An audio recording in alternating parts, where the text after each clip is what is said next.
Umalingaw-ngaw mula sa public address system ng Carnival Triumph ang tawag ng Alpha Team na gumising sa mga pasahero. Nagising din ang mag-asawang may 2 anak na naglalakbay. Binuksan ng asawa ang pinto ng kabina at nakita ang makapal na itim na usok sa pasilyo. Noong 1972, itinatag ni Ted Arison ang Carnival Cruise Line bilang isang mayamang negosyanteng naghahanap ng bagong oportunidad. May malinaw na pananaw si Arison para sa Carnival Cruise Line. Ginawang masaya, abot kaya, at bukas para sa lahat ni Arison ang paglalakbay sa barko, kaya ipinromote niya ito bilang masayang karanasan. Dahil dito, maraming uri ng customer ang naakit na nagresulta sa malaking pagpapalawak at naging pinakamalaking cruise operator sa buong mundo. Ang Carnival Triumph ay itinayo noong 1979 sa Fincantieri Yard, Monfalcone, Italia. Ang barko ay unang Destiny class na sasakyang dagat na lumampas sa 100,000 gross tonnage. Nagtakda ng bagong pamantayan sa laki at pasilidad ng cruise industry.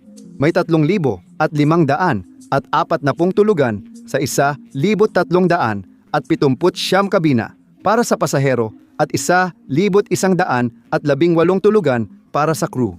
May 4 na deck sa ibabaw ng main deck at 7 superstructure deck sa hall, 273 metro ang haba, 36 na metro ang lapad, at 101,500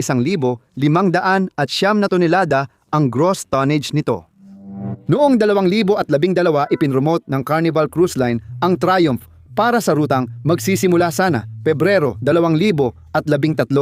Ang itinerary ng cruise ay magsisimula sa pantalan ng Galveston, Texas, na ang pangunahing destinasyon ay sa Cozumel. Sikat ang isla sa Caribbean dahil sa mga dalampasigan, coral reefs, at makulay na kultura sa Yucatan Peninsula. Ang cruise ay maikli at masayang bakasyon para sa pamilya, magkasintahan, at magkakaibigan na gusto ng 4 na gabing bakasyon. Ang Triumph ay halos 13 taon nang nag-ooperate, kadalasang naglalayag patungong Western Caribbean sa loob ng 7 gabing cruise. Ang 3 o 4 na gabing itinerary ay tugon sa lumalaking demand para sa mas maiikling cruise. Dahil sa mas mabilis na turnaround, napipilitan ang crew na mas madalas magpa-embark at magpa-disembark ng mga bisita. Upang mapanatiling maayos ang lahat, ang Carnival Triumph ay may diesel-electric propulsion at 6 na pangunahing generator. Ang diesel-electric propulsion system ang gumagawa ng kuryente para sa barko at sa mga electric motor na nagtutulak dito. Mayroon din itong 6 na thruster na ginagamit para sa pagmamaniobra kapag papasok at lalabas ng pantalan. Noong Pebrero 2013 sa bagong schedule, 4 lang sa 6 na generator ang gumagana ng buo. Ang generator number 6 ay overdue na sa maintenance na madalas nang itinatala ng crew sa maintenance logs. May bagong ruta at segment ng merkado ang Carnival at kailangan nilang tuparin ang pangako sa mga bisita. Marahil wala silang oras para alisin ang barko sa operasyon para sa malaking maintenance, pero inuuna pa rin nila ang kaligtasan nito. Alam nila na ang flexible fuel line sa machinery spaces ay delikado dahil sa mga tagas sa ibang barko na may parehong infrastruktura. 9 na tagas ng gasolina sa loob ng 2 taon. Inutusan ng kumpanya ang fleet na maglagay ng spray shield sa paligid ng flexible fuel line sa engine room. Sinunod ng Triumph ang utos, pero hindi nila nilagyan ng spray shield ang fuel line sa ilalim ng deck plates. Ang deck plate ay ginagamit pambukas ng access hatch sa makina. Hindi ako sigurado bakit walang spray shield. Baka kasi nakakasagabal ito sa access ng deck plate. Ayaw nilang mag-spray ng fuel sa engine room dahil sa panganib ng sunog.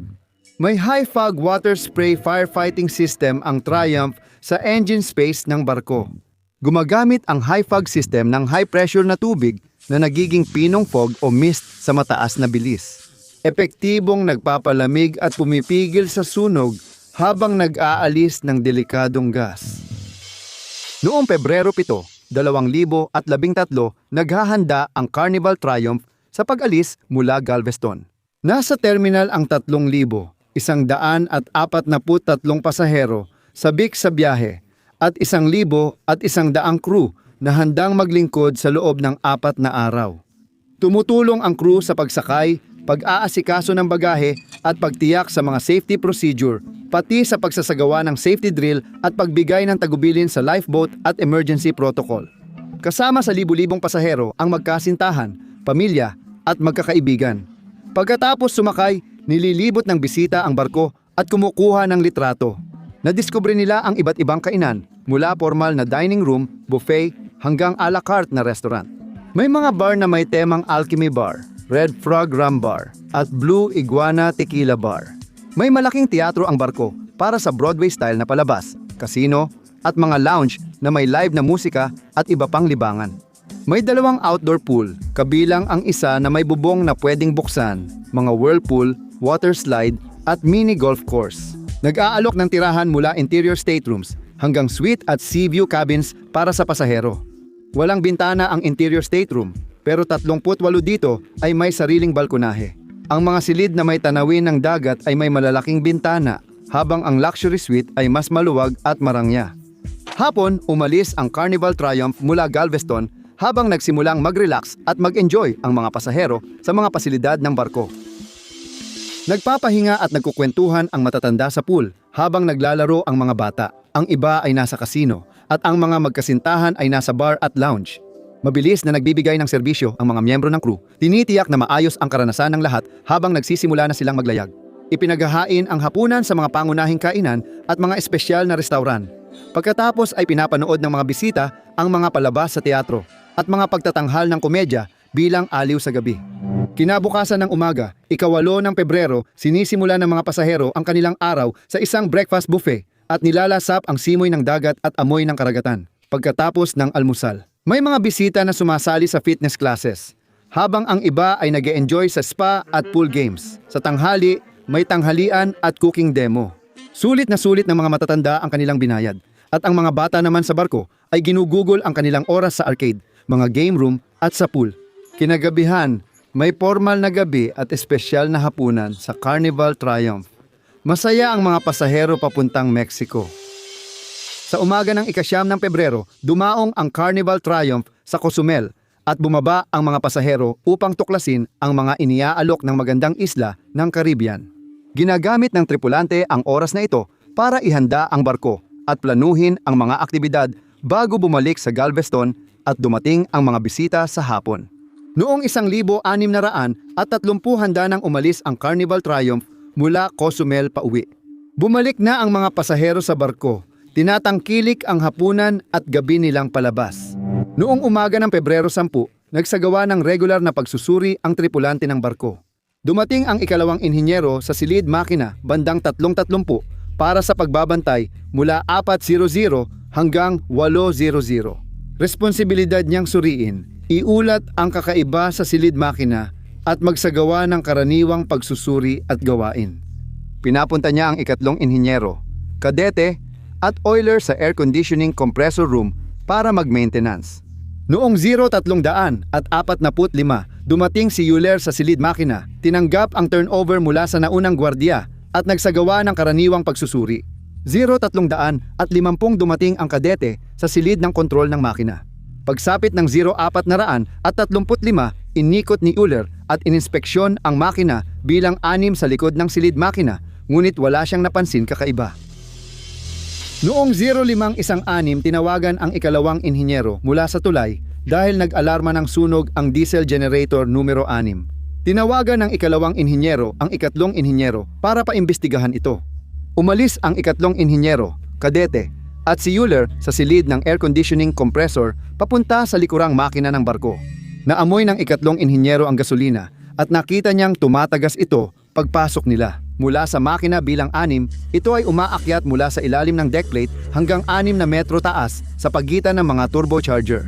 Noong 0519, inactivate nila ang manual emergency stop ng diesel generator bilang 6. Pagkalipas ng 5 minuto, pumunta sina 3 inhinyero, Euler at kadete sa silid ng fuel oil separator at isinara ang fuel supply valve ng makina 5 at 6. Noong 0525, umalis ang kadete sa fuel oil separator para tingnan ang likurang silid ng makina. Pagbalik niya sa makina, nakita niyang nagliyab ito, kaya tumakbo siya sa engine control room para iulat sa 2 inhinyero. Noong 0527, automatikong nag-activate ang high fog firefighting system. Iniulat ng ikalawang inhinyero, kay punong inhinyero ang tagas ng langis at sunog. Makaraang 1 minuto, nakita ng unang opisyal ang apoy mula sa silid ng makina at agad siyang tumawag sa Alpha Team gamit ang public address system ng barko. Pakinggan ng lahat sa barko. Alpha Team ang code sa sunog na emerhensya. Naamoy ng mga bisita sa unang at ikalawang palapag ang usok habang pumapasok ito sa pasilyo at nakita ng mga pasahero sa pool area ang makapal na itim na usok na umaakyat. Bumaba ang kapitan mula itaas papuntang wheelhouse at narinig ang anunsyo ng Alpha Team. Nagmadaling bumaba ang punong inhinyero mula deck 8 at tumakbo sa engine control room, kung saan sinusuri na ng ikalawang inhinyero ang high fog control panel. Kinumpirma niyang nailabas na ang high fog system. Ang kuryente mula sa diesel generator 6 ay naging pabago-bago at tuluyang nawala. Namatay ang ilaw sa control panel nang patayin ng ikalawang inhinyero ang mga generator. Dumating ang punong inhinyero sa engine control room at pinalitan niya ang ikalawang inhinyero sa tulay. Naka-duty ang staff kapitan, cruise director at environmental officer mula 400 hanggang 800 habang ina-update ng staff kapitan at unang opisyal ang kapitan. Nakita nila ang apoy sa closed-circuit television. Tumawag ang punong inhinyero sa kapitan, ipinaalam ang seryosong sitwasyon at humingi ng pahintulot na maglabas ng carbon monoxide, 2, para apulahin ang apoy. Pumayag ang kapitan pero sinabi niyang kailangan munang mag-roll call.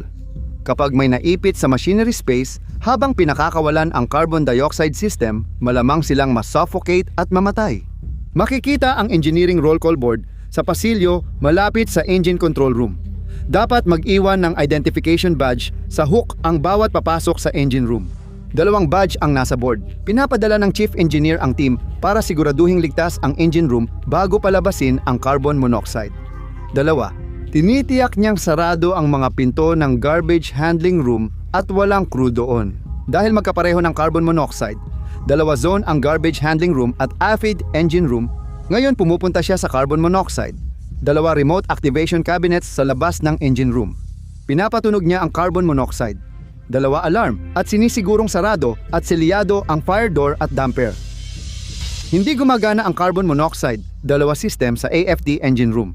Umaakyat siya papuntang deck, 11 sa carbon monoxide. 2 room.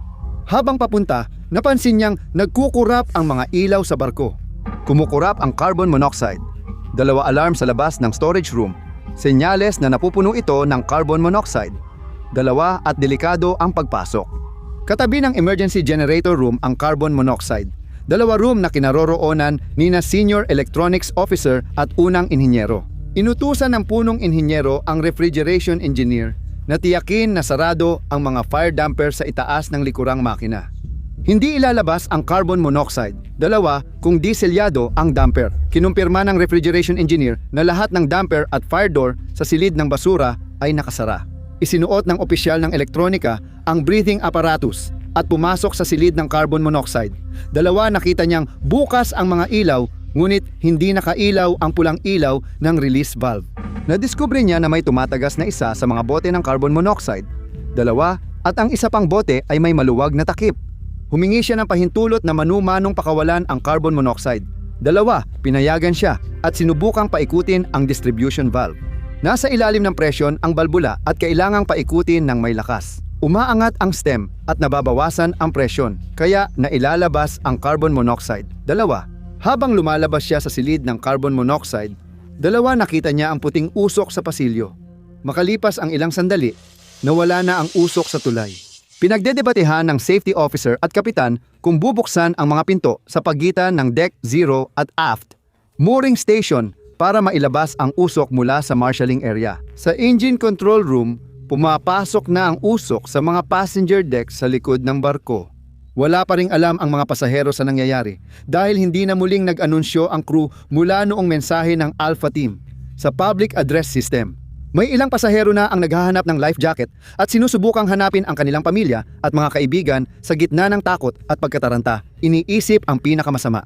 Daan-daang pasahero ang nagsisiksikan sa evacuation center sa deck number 0, direkta sa itaas ng likurang makina. Nag-spray ng tubig ang crew sa paligid ng engine room para mapababa ang init mula sa apoy. Kapag ang tubig ay pinainit at naging singaw, ang gas ay lumalawak ng 1,000 at 600 beses kumpara sa dami ng tubig. Ginagamit ng crew ang fire hose para dahan-dahang spray ang bulkhead at bawasan ang init. Hindi nila pinapadaloy ng tuloy-tuloy ang water spray. Ang sobrang init na tubig ay nagiging singaw at lumalawak sa saradong bahagi ng barko, na para bang niluluto ang crew sa pressure cooker. Bumalik sa control room ng makina ang punong inhinyero, staff inhinyero at mga kadete. Nagsuot ng breathing device ang electronics at safety officer at pumasok sa unahang engine room para inspeksyonin ang paligid ng likurang engine room. Kasama rito ang unahang engine room, pangunahing switchboard room at propulsion motor room. Gumagamit ang safety officer ng laser thermometer para bantayan ang mga bulkhead kung may mainit na bahagi. Ang unahan at likurang bulkhead ng likuran. Ang engine room ay nasa 50 degrees Celsius pero may mga bahagi na umaabot sa 200 at 20 degrees Celsius dahil sa apoy. Nag-install ang staff chief engineer ng temporaryong kuryente mula propulsion motor room papuntang high fog system para mapagana ito muli. 30 minuto matapos ang paunang anunsyo ng Alpha Team, kinausap ng kapitan ang mga pasahero. Inutusan niyang bumalik agad ang mga tao sa kanilang mga kabina at stateroom at ipinaalam na may insidente sa engine control room. Ngunit kontrolado na ito. Matapos ang anunsyo, kumurap ang mga ilaw ng barko at lumubog sa dilim. Huminto rin ang propulsion system nang mawala ng kuryente ang mga motor. Ngayon, medyo nalilito ako. Maganda talaga makinig sa kapitan at crew dahil mas madali para sa kanila kapag sumusunod ang mga pasahero. Kung napanood mo na ang video ko tungkol sa SeaWorld, ilalagay ko ang link dito.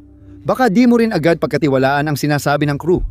Kung may usok at mawalan ng kuryente ang barko, hindi ako babalik sa kabina.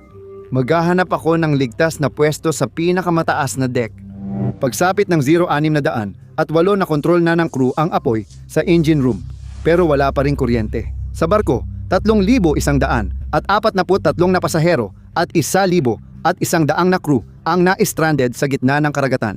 Gumawa ng plano ang kapitan at mga opisyal at kumuha ng 2 tugboat para hilahin ang Carnival Triumph papuntang Progreso, Mexico sa loob ng 2 araw. Bagamat ligtas na mula sa sunog, nananatiling balisa ang mga pasahero sa barko. Dahil walang kuryente, maraming pangunahing kagamitan ang hindi magamit, hindi gumagana ang mga elevator at tumigil ang air conditioning. Kaya naging hindi komportable at maalinsangan ang klima.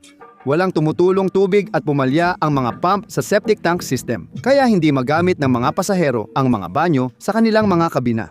5 pampublikong banyo lang ang gumagana para sa mahigit 4,000 tao. Kaya madalas itong nababara sa dami ng gumagamit. May inianunsyo sa pamamagitan ng public address system. Sinabi na magdadala ang staff ng pulang biohazard na supot sa mga kabina at kailangang doon dumumi ang mga pasahero. Kailangan ilagay ang mga supot sa koridor sa labas ng kabina at umihi ang mga pasahero sa shower. Hindi ito masayang marinig sa cruise kasama ang mga kaibigan. May pasaherong hindi kumakain para di gumamit ng pulang supot at may iba namang pulang supot ang gamit kapag kinakailangan. Mabaho ang amoy sa mga koridor ng barko. Lumala ang sitwasyon dahil walang kuryente at hindi gumagana ang stabilizer, kaya umiindayog ang barko sa dagat. Dapat humawak ang pasahero sa handrail habang naglalakad para sa balanse. Sumisirit ang dumi mula sa baradong kubeta, kumakalat sa kabina, deck at dumadaloy sa mga pasilyo at koridor. Umaapaw ang tubig at basura mula sa baradong drain. Binabasa ang carpet ng barko habang sinusubukang makatakas ang dumi. Nagdadala ang mga bisita ng kutsyon sa deck at gumagamit ng kumot bilang pansamantalang tolda. Ang init at mabahong amoy ay nagdudulot ng tensyon sa loob ng barko. Sa oras ng pagkain, may ilang pasahero ang nahuling nag-iipon ng pagkain, na lalo pang nagpapataas ng tensyon sa barko matapos ang hindi matiis na gabi. Sinabihan ang mga pasahero na tutulungan ang Carnival Triumph ng Carnival Legend at Carnival Conquest. Bagamat hindi maililipat ng Carnival ang mga pasahero sa ibang barko, maaari naman silang magbigay ng mga kinakailangang supply at mga probisyon.